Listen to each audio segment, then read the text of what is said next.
Assalamualaikum warahmatullahi wabarakatuh. Salam, Om Swastiastu, Namo Buddhaya, salam kebajikan, Rahayu.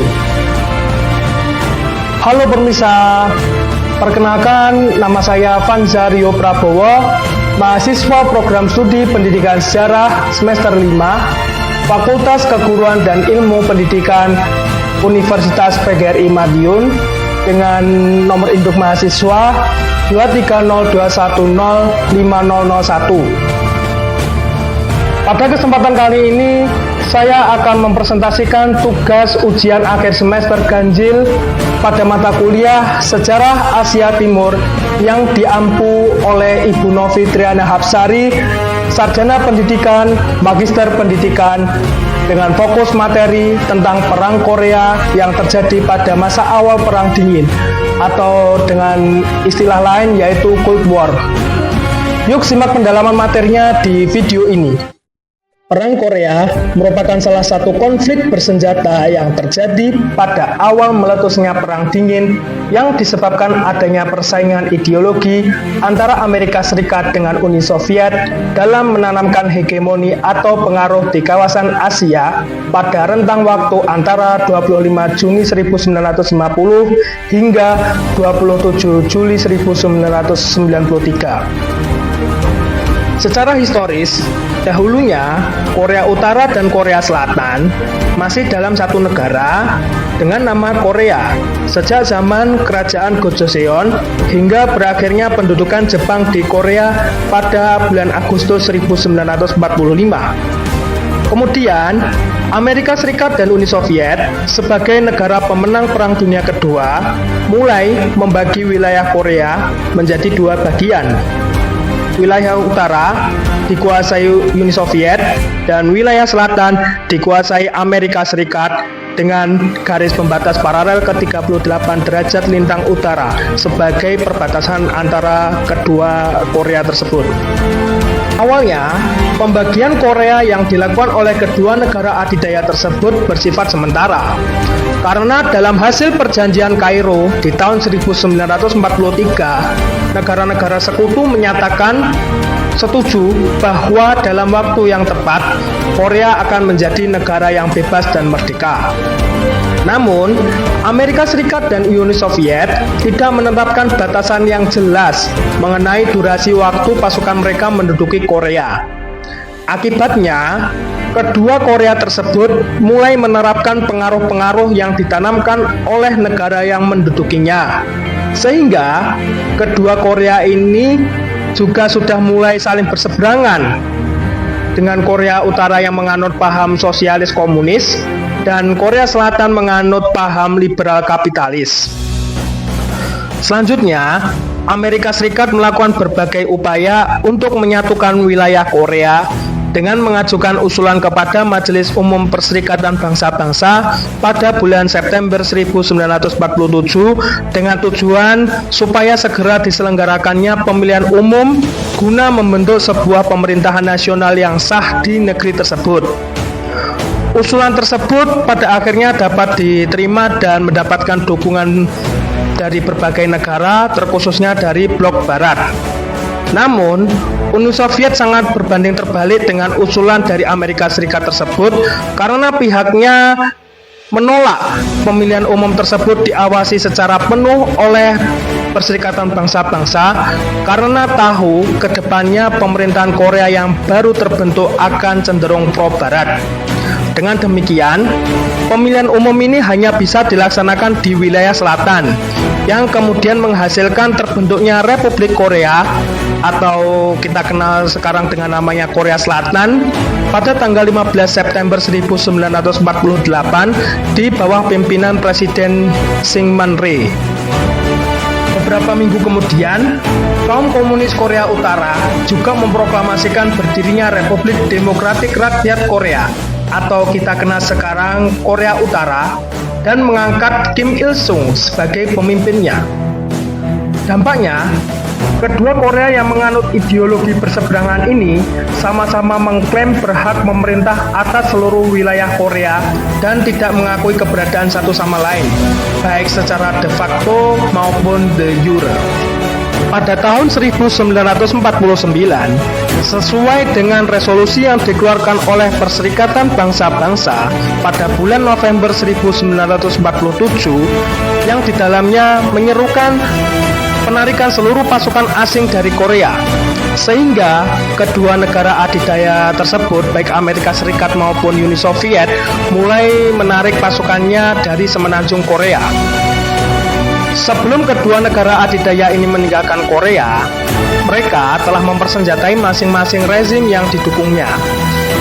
Dalam hal ini, Korea Utara lebih unggul dibandingkan dengan Korea Selatan karena memiliki kekuatan militer sebesar 135.000 pasukan terlatih yang dilengkapi dengan 120 tank jenis T-34 dan 180 pesawat tempur buatan Uni Soviet. Sedangkan Korea Selatan hanya memiliki pasukan sebanyak 95.000 tanpa dilengkapi dengan tank, pesawat tempur maupun persenjataan berat.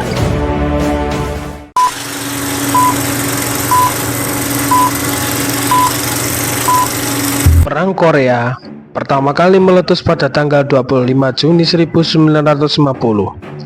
Peristiwa tersebut diawali dengan dilakukannya penyerangan secara terkoordinasi oleh tentara Korea Utara yang dipimpin oleh Kolonel Lee Ha-ku terhadap wilayah Korea Selatan secara mendadak. Serangan ini dilakukan dengan dentuman meriam yang memekakkan telinga, kemudian disusul dengan merangseknya tank-tank T-34 ke medan pertempuran dan desingan mesin pesawat tempur mengarah ke selatan yang mendukung pergerakan infanteri pasukan Korea Utara untuk menyeberang ke wilayah selatan sehingga mampu menembus garis batas paralel ke 38 derajat lintang utara yang telah disepakati oleh Amerika Serikat dan Uni Soviet sebelumnya sebagai pembatas antar kedua Korea. Pada awal meletusnya pertempuran ini, kekuatan pasukan Korea Utara jauh lebih unggul daripada Korea Selatan, terutama dalam segi logistik dan persenjataan, sehingga Korea Selatan sangat mudah dikalahkan pada awal perang meletus. Kekalahan Korea Selatan ini juga diikuti oleh beberapa tempat strategis yang berhasil dikuasai oleh pasukan Korea Utara. Salah satunya seperti Chungcheon, Seoul, Daejeon, Gangneung, dan beberapa wilayah lainnya. Pada tanggal 28 Juni 1950, pada akhirnya Seoul yang menjadi ibu kota Korea Selatan jatuh ke tangan pasukan Korea Utara dan Presiden Syngman Rhee beserta stafnya mengungsi ke daerah yang lebih aman. Bahkan beberapa anggota parlemen yang tetap tinggal di Seoul kemudian memutuskan untuk membelot ke pihak Korea Utara demi dapat bertahan hidup. Pada akhir Juni, pasukan Korea Selatan hanya tersisa 22.000 prajurit dari 95.000 prajurit yang dimilikinya saat awal perang. Menyikapi kejadian tersebut, kemudian Presiden Harry S. Truman dari Amerika Serikat bekerja sama dengan PBB untuk mengambil tindakan tegas atas peristiwa tersebut. Selanjutnya, PBB mengeluarkan dua resolusi penting. Resolusi pertama yang dikeluarkan pada tanggal 25 Juni 1950 berisi kutukan terhadap invasi Korea Utara terhadap Korea Selatan, dan resolusi kedua yang dikeluarkan pada tanggal 7 Juni 1950 memberikan rekomendasi pembentukan sebuah komando terpadu di bawah pimpinan Amerika Serikat dan mengizinkan untuk menggunakan bendera PBB dalam meredam konflik yang terjadi di semenanjung Korea. Menindaklanjuti kedua hasil resolusi dari PBB tersebut, Presiden Truman kemudian menunjuk Jenderal Douglas MacArthur sebagai Panglima Komando PBB. Namun, jenderal tersebut hanya bisa mengambil tindakan atas perintah dari Washington. Markas besar Komando PBB di bawah pimpinan MacArthur yang berada di Tokyo, Jepang, di mana dia diharuskan membuatkan laporan Joint Chief of Staff, Kepala Staf Gabungan Amerika Serikat secara teratur kepada Menteri Luar Negeri melalui Menteri Pertahanan. Setelah laporan tersebut sampai ke tangan Truman, kemudian Menteri Luar Negeri meneruskannya kepada Dewan Keamanan PBB untuk mengambil tindakan selanjutnya. Tepat pada tanggal 15 September 1950, pasukan koalisi PBB yang dipimpin oleh Amerika Serikat, Jenderal Douglas MacArthur, mulai melancarkan serangan balasan terhadap pasukan Korea Utara di wilayah Incheon, sehingga disebut dengan pertempuran Incheon dengan sandi Operasi Chromite. Tujuan dilancarkan pertempuran tersebut adalah untuk membebaskan beberapa wilayah Korea Selatan yang telah dikuasai oleh pasukan Korea Utara pada awal perang meletus. Salah satunya ibu kota Seoul dan beberapa wilayah strategis lain, serta memukul mundur pasukan Korea Utara menuju wilayah utara melewati garis batas paralel ke-38.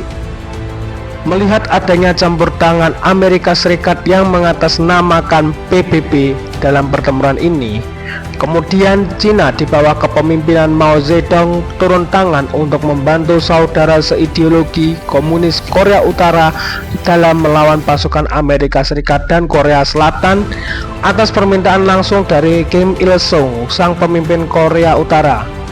Kemudian keterlibatan Cina dalam pertempuran ini diwujudkan dengan mengirimkan sejumlah pasukannya ke semenanjung Korea pada bulan Oktober 1950. Pasukan Cina secara diam-diam mulai menyeberangi Sungai Yalu dan melancarkan serangan balasan besar-besaran terhadap pasukan PBB yang saat itu telah melewati garis batas paralel ke-38 dan bergerak menuju ke perbatasan Korea Utara Cina. Serangan mendadak pasukan Cina akhirnya memukul mundur pasukan PBB dari Korea Selatan sehingga mampu mengubah keseimbangan kekuatan di medan perang. Kehadiran pasukan Cina di Korea tidak hanya memperkuat posisi militer Korea Utara, tetapi juga memaksa pasukan koalisi PBB tersebut untuk mengubah strategi perang secara signifikan. Serangan balik Cina yang masif dan terkoordinasi menyebabkan pasukan koalisi PBB mengalami kemunduran besar, sehingga tujuan awal untuk menyatukan semenanjung Korea di bawah pemerintahan Korea Selatan menjadi tidak realistis untuk dilanjutkan.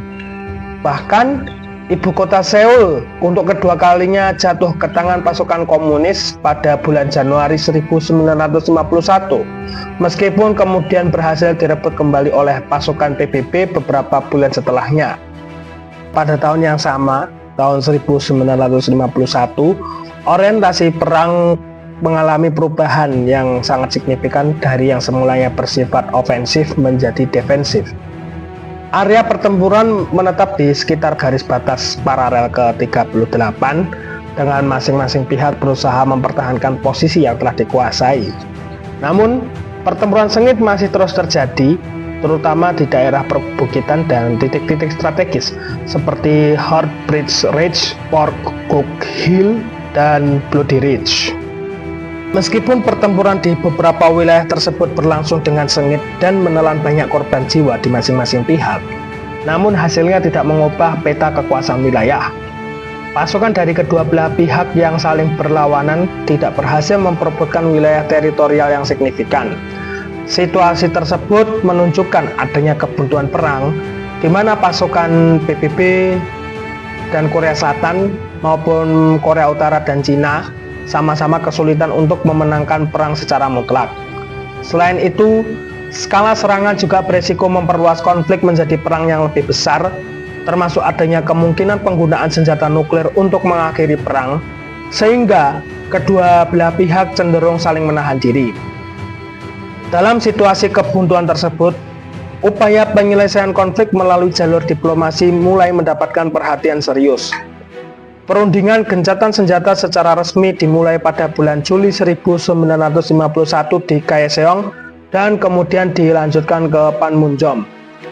Proses negosiasi berlangsung lama dan alot, terutama karena adanya perbedaan pandangan mengenai garis demarkasi kedua Korea, mekanisme pengawasan gencatan senjata, serta isu sensitif terkait dengan tawanan perang.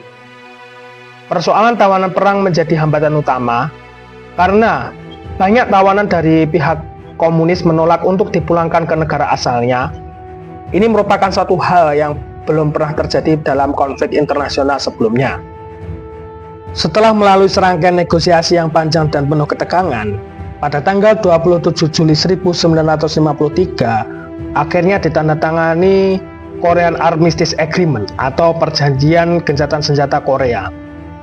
Perjanjian ini menetapkan pembentukan zona demilitarisasi Korea atau Demilitarized Zone (DMZ) sepanjang 250 km dan membentang dengan lebar antara 400 meter hingga 4 km sebagai garis pemisah antara Korea Utara dan Korea Selatan.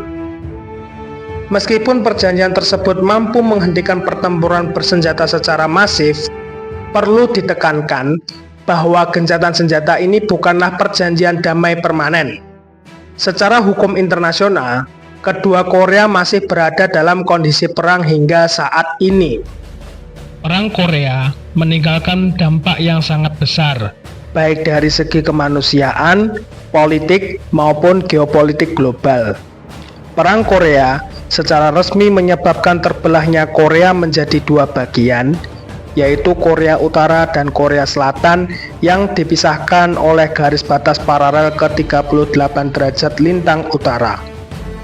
Selain itu, Perang Korea juga menimbulkan dampak yang cukup besar bagi dunia internasional. Salah satunya adalah memunculkan persaingan sengit kedua negara adidaya atau superpower, yaitu Amerika Serikat dan Uni Soviet. Dengan kedudukannya di Korea, dua negara adidaya ini justru mendapatkan tempat yang strategis dalam upaya memperluas pengaruhnya di kawasan Asia. Selain itu, perang ini juga membuat Cina menjadi kekuatan baru di Asia yang menggantikan kedudukan Jepang pasca Perang Dunia Kedua.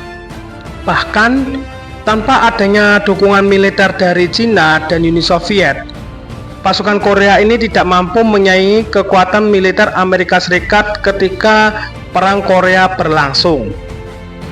Dengan adanya kerjasama antara Cina dan Uni Soviet, pertahanan komunis di Korea semakin kokoh.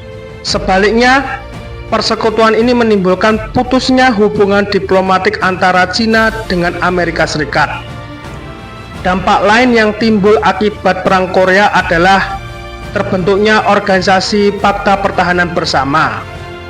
Pada tahun 1954, didirikanlah Southeast Asia Treaty Organization atau SEATO yang beranggotakan Amerika Serikat, Inggris, Prancis, Selandia Baru, Australia, Thailand, Filipina, Pakistan, dan Korea Selatan. Tujuan didirikannya Pakta Pertahanan Bersama ini adalah untuk membendung penyebaran ideologi komunisme di kawasan Asia. Selain itu, Perang Korea juga menelan banyak korban. Dari pihak selatan, terdapat 50.000 tentara AS dan 673.000 tentara Korea Selatan yang tewas. Sedangkan di pihak utara, terdapat 145.000 pasukan Cina dan 315.000 tentara Uni Soviet yang tewas dan terluka selama dalam pertempuran panjang ini berlangsung.